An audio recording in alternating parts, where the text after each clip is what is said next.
ஆனா அந்த மனுஷன் சாதாரணமா ஒரு முள்ளங்கி சாம்பார் ரசத்தை சாப்பிட்டு கையை கழுவிடுவார். நான் கேட்பேன், ஏன் சார் ஏன் இவ்வளவு சிம்பிளா சாப்பிடுறீங்க? அவர் சொன்னாரு, சாதாரணமா சொன்னாரு, இதெல்லாம் சொன்னா அவருக்கு பிடிக்காது.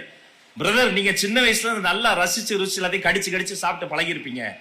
நான் வெறும் சத்துணவு சாப்பிட்டு உயிர் வாழ்ந்த ஒரு மனுஷங்க இங்க வந்து நிக்கிறேன் சொல்றான்னு சொன்னா. ராம்மோகன் அவர் சொன்னார், அவர் ஒரு நடிப்பு அரக்கன், டிவிகே ஸ்டார்ன்னு தான் சொல்லணும். ஏன்னா முள்ளங்கி சாம்பார் சாப்பிட்டாரு அப்படின்னு ஆத்வார்ஜுனை பத்தி கதை கதையா சொன்னாரு. அதாவது அவ்வளோ கஷ்டத்துல வாழ்ந்தவர், அவ்வளோ ஒரு துக்கத்துல இருந்தவர், அவ்வளோ ஒரு வறுமை கோட்டுல வாழ்ந்தவர், போக்குவரத்து கழகத்துல பயணம் பண்ணாம வாழ்ந்திருக்காருங்க. அதை நினைச்சதான் எனக்கு ரொம்ப கஷ்டமா இருக்கு. ஏன்னா அப்பதான் ரீசெண்டா போக்குவரத்து கழகத்துல பஸ்ல வந்து ஃபர்ஸ்ட் டைம் பயணம் பண்ணிருக்கேன்னு அவரே சொல்லியிருக்காரு. ரீசெண்டா நான் பஸ்ல போனேன், மகாபலிபுரம் டு கோவளம் வரைக்கும் போனேன் ஒரு சர்வே எடுக்கிறதுக்காக. நானும் என் ஆபீஸ்ல வேலை பார்க்கறே ஒரு தோழரும் போனோம். கேப் எல்லாம் போட்டுட்டு போகும்போது நம்மளுடைய சின்னம் இருக்கு பாருங்க, எந்த அளவுக்கு ரீச் ஆயிருக்கு தெரியுமா?